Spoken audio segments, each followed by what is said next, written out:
The following content will challenge everything you thought you knew. Take a look. Your DNA is an antenna to the Creator that operates like a Tesla coil because of the creative juice in you, water. The vibration of water around the double helix of the completed human DNA creates a vibrational antenna. And now when you hit that with light energy, it vibrates at a very specific frequency. When we placed these 3 E's on people's acupressure points and then took those energy readings using that instrumentation, between 80 and 85% of the time, we always saw one organ system, one energy meridian, consistently enhanced, the pineal gland, the spiritual processing station. Sounds interesting, doesn't it? Next, Dr. Leonard Horowitz explains the mysterious connection between the numbers 3, 6, and 9 in the human DNA. It is mind-blowing. The entire universe is spinning, just like your DNA, your genetics. And it's spinning as the mathematics is dictating. The numbers themselves are a tip-off. Let me give you the fundamental, the rudimentary origin of the numbers. Here it is. The most important numbers, 3, 6s, and 9s. Again, Tesla, who created a Tesla coil. Tesla coils, energy amplifiers. Your DNA is an energy amplifier, a coil, operating by the 3, 6s, and 9s, primarily. For those of you who don't know what I'm talking about, you've probably looked at engines or motors, magnets that have been wound with copper wire. When you do that, when you wind the copper, coil the copper around the magnet, it enhances the energy dramatically. That's what your DNA is. It's an antenna to the Creator. Technically, the scientists call it photon-phonon emissions for intercellular communications. That's the primary function of DNA. Phonon is sound. Photon is light. So sound and light signaling. And before there was light, there was the water and the sound. So sound and light signals come into the cells, and DNA is in a matrix of water. Your DNA is an antenna to the Creator that operates like a Tesla coil because of the creative juice in you, water. Specifically, most frequently, the matrix of DNA is the 6-sided hexagonal-shaped structured water molecule. And this is from science that Lee Lorenzen shared with me, and he shared this with Dr. Emoto. This is from the journal Science. This is from Ron Sakely's team, University of California, Berkeley, water scientists, who took DNA and evaluated how much energy potential is held in the genetic strands, and then changed the structured water matrix. They pulled the water out of the matrix and then rechecked to see if the strands were still spiritually or energetically active. And so here you can see 4 strands of DNA in that beautiful Tesla coil structure. Here particularly you can see, if you lay this on its side, you see the structure of the double wing in Rodin's infinity pattern. And here you see negative 212, here is negative 217 as an energy measure. If they eliminated as little as 8% of the structured water out of the matrix, you lose the structure. It unfolds, and look at what happens to the energy signaling. Negative 12.3 goes down dramatically. Praying over water to have a dramatic effect. Dr. Emoto's greatest contribution, that you can take muddied water like this. This is actually 20,000 magnification of water that is consistent with all of the municipal water systems, all the fluoridated and chlorinated water systems that the public health officials allegedly give us to protect us. In fact, they're simply poisoning us. At the highest levels, it is absolutely certain that there's no need for this. You think about this. We now know that the most expensive, and they're the most expensive and most effective of all of the water purification systems in the industry, is ultraviolet light. The light, the frequency resonance, kills the pathogens. How expensive would it be for us to really install all that type of technology for mass municipal water systems? It really wouldn't be that significantly expensive. There would be certainly ways to reduce the cost, to make it cost effective, cost beneficial. But instead, what are we doing? We're poisoning the system, poisoning God, poisoning the triune God, poisoning the water, poisoning the bloodstreams of humanity. That's sick. That's not public health. That's genocide. And so the concept that you could take the worst impure water and with faith and trust and loving, heartfelt intent, dramatically change it, purify it.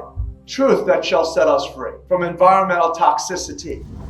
When it comes to water, have you ever thought that cats have something special? They're always drawn to flowing water, be it from a faucet, toilet or shower. They don't drink water that has been sitting in a bowl for 2 days. Let's listen to Aubrey Marcus and Dr. Zach Bush talking about the science behind all of that.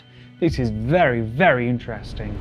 The cats have taught me something else, because I could pour this Mountain Valley water and I could pour it in a dish and I leave that dish flat and leave it there for 2 days. They will not touch that water. But I've flushed the toilet. I've flushed the toilet and the water's swirling. They'll choose that water that's been circulating and cycling, or alive. They prefer it out of the faucet, but they'll take the toilet. But alive, it's like living water. It's like they can sense that there's something different about the water as it's alive, as it's moving, and there's something happening there. What's happening at the atomic level that you're witnessing there is clumping.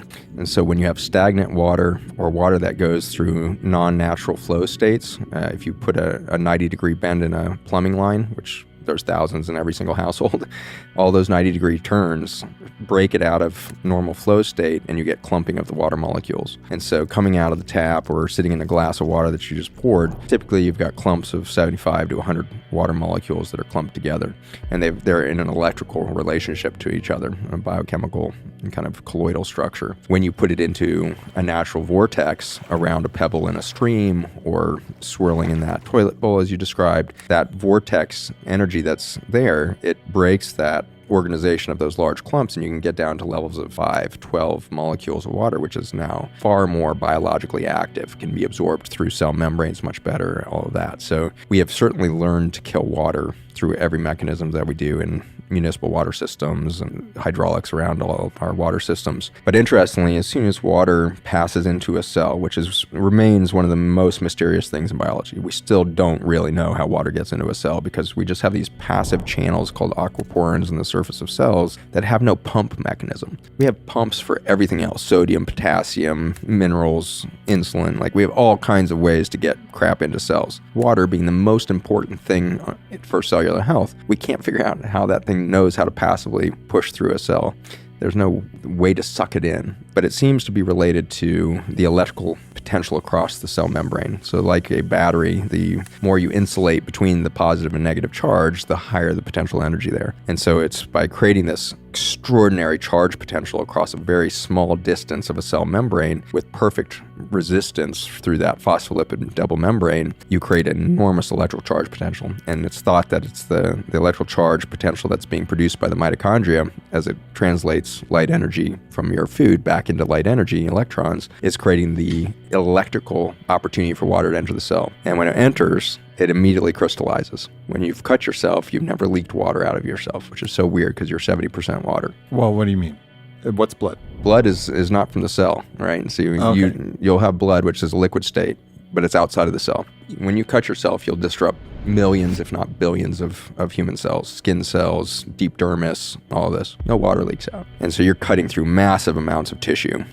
Heart surgery is just so dramatic. And there is no leak. There's no water there because it's not a liquid state. It's actually in this fourth phase of water, which looks like a dense jello. And what it is, miraculously, is a crystalline structure of that H2O. And that crystalline structure lines up along the DNA of the strand of the virus or the human DNA that you receive from mom and dad to create an antenna system. And so the vibration of water around the double helix of the completed human DNA creates a vibrational antenna. And now when you hit that with light energy, it vibrates at a very specific frequency. And I believe that what gives you the ability to wake up every day thinking you're Aubrey and not me is not actually a cognitive process. It's actually a vibrational event where you always know. And if somebody came along and said, your name's not actually Aubrey, your parents lied to you, your name's Phil, that's no problem for you because you say, all right, I'm actually Phil, but you haven't lost track of who you are at that biologic level because you're still the same frequency of resonance. Right. No, there's an awareness of self. There's a coherence of memory of your body that's held at the water structure and its resonance around the DNA strand.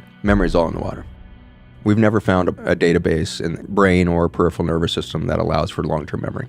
We have short-term memory in the hippocampus, which is a tiny little, size of an almond in the side of the brain. That's where we do short-term memory processing into long-term memory, but it disappears into this black box of long-term memory. We don't know where the hell that's happening in the neurology side, but we know through water structure that water carries memory at the molecular level in an exquisite state. And there's been bizarre abilities now to look at atomic structure to understand vibrational input. There's a TED Talk, I think 10 years back or something like that maybe, but that showed how, I think it was a Stanford group, had been able to reproduce a conversation that happened in a room with a bag of chips, an open bag of chips, and they studied the atomic structure shift in the bag of chips to recreate the vibrational input that would have happened to create those, before and after events of the atomic structure of the chip bag, and then show that can be then translated back into voice. This is how it went down. Mary had a little lamb, little lamb, little lamb. But ridiculous as this experiment looks, it was actually really important because we were able to recover this sound.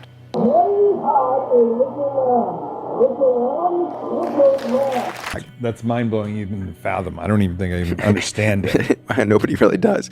The point being, vibration affects structure, and the memory of water is in this interface between the crystalline structure of the gel state of water in our cells and that electrical vibration from sunlight, from food, translation into energy, all of these things. At the beginning of this video, you heard Dr. Leonard Horowitz mention the 3E patches that activate the pineal gland when applied to acupressure points. Let's hear the full explanation. I came up with these little energy patches, stickers and Klingons called the 3E, or the water energizers. And what it was is simply the perfect circle of sound. The initial patch, you know how Dr. Emoto recommends putting love and thanks on water. It changes the resonance, the words and the letters and the intent, mostly the loving intent, because you're so powerful. Because the energy is in your heart. The intelligence is in your heart. Your heart's in communion with Creator. So that the energy of the positive, loving intent, like you heard Dr. Pearson say, that, in a laboratory miles away, if you start exercising, your heart cells are going to reflect that miles away, or you're going to have this intelligent communication into the water, which is the blessed creative juice. We all know, those of us who have any sense of reasonableness and faith, that prayer works. How does it work? Because there's a loving, heartfelt intent to do good. And that loving, heartfelt intent is connected directly to the musical mathematical matrix in the source. And so the concept of taking the sacred geometry and mathematics of the musical divinity, putting it into the image of a perfect circle of sound, putting 528 highlighted at the center, putting love and thanks. Now you can see how I came up with this. You don't need a rocket scientist degree to realize it. And so what Dr. Emoto did was he took it back to Japan, sent it to Japan, and there's messages in water. He's the researcher who has 3 New York Times bestsellers now. One is called The Message in Water. The other is called The Hidden Messages in Water. He takes under 20,000 magnification, crystalline flash frozen water that's been prepared for 12 hours with whatever you're trying to see if it has some sort of a change in structuring or a message in the water. This was one of the beautiful crystals that he sent me back that gets created by the 3E, which when we tested it on the electrodermal machinery, there's little electrodes you can put on your skin and it runs into machines, which diagnoses how much energy is coming out of certain acupuncture meridians. And then the most sophisticated ones can actually do a very amazing analysis of everything. I mean, the most advanced units today can do 9,000 tests in 2 minutes, tell you everything that you've forgotten about your birth, about everything. And then because it's frequency, it's all energy, they can flip. Again, like cures like. So if you've got a wave, let's say, that's going in this direction, causing disease or too much amplitude or too much energy here, you hit it with the opposite, equal and opposite to cancel it out. Real simple.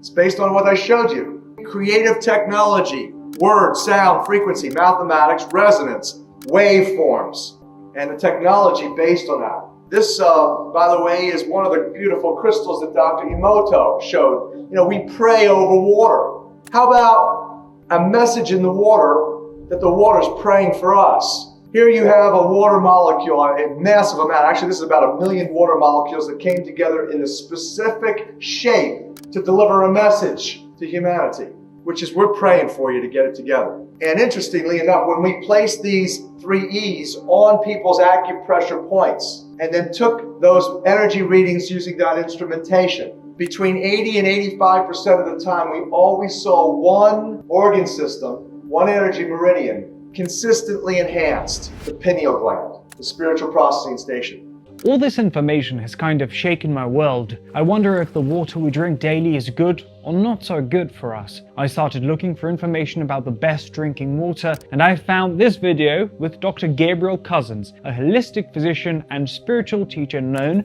for integrative approaches to health. What's the best quality water? And you heard me use the term biologically active water. So what is that? Water's a problem today because it's so radioactively contaminated. I'll just say fluoride is carcinogenic. In fluoride areas in the US, people live less long, have more hip fractures, and incidentally, they do not have any less cavities. That's a whole mythology got created. Fluoride also calcifies your pineal gland, which is actually pretty important.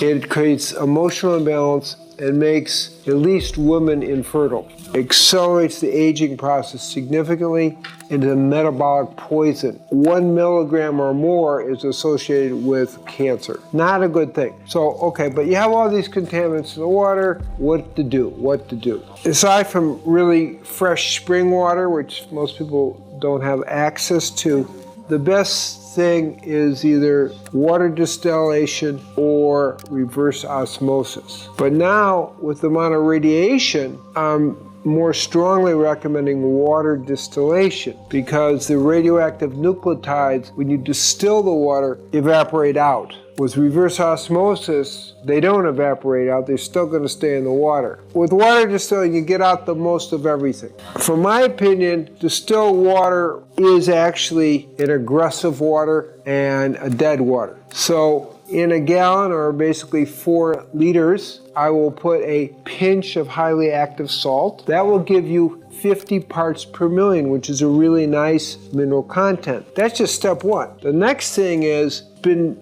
disorganized as a water, you have to structure it to hold energy. Water holds energy. What's available here is a thing called crystal energy, which is microcrystal clusters that structure the water. There's more sophisticated machines coming out that structure it more potently, called the GIA machine, GIA, which you can get in the United States. We sell at the Tree. So the crystal energy is good, and you put 25 drops per gallon in. Now we've structured it. We have minerals to hold the structure, and now you want to energize it. So you take a wooden spoon and stir it to make a vortex, and it pulls energy into the water. Go in both directions. So now we've energized it, we've structured it, we've mineralized it, and all that's left is one more thing for you to personally bless it, because water holds your blessing. That research is there. You bless your water, and now you have really good water. And it's not expensive. A lot of the water in the bottles is very hyped, and it comes in plastic bottles, which is not good for you. You want to store your water in the glass bottles. What we do is we put a tachyon disc underneath to keep the water energized. Now you have the highest quality water at a very, very inexpensive price. And you're in control. You actually know what's in the water. That's it for today. Hope you liked this video. Thanks for watching.